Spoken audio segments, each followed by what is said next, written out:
Just about to put them in there. Brand new.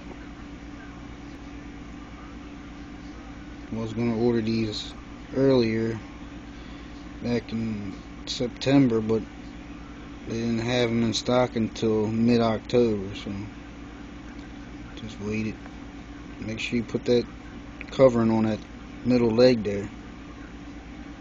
I know that sounds funny to some people. Make sure you keep that middle leg covered up.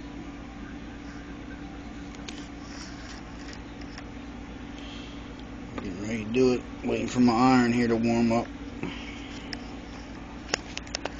Alright, start getting my resistors ready.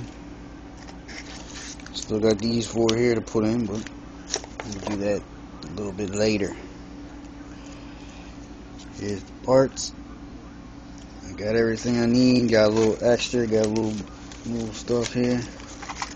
We'll see that a little bit later. Here we are. Getting ready to fix this amp. Stay tuned.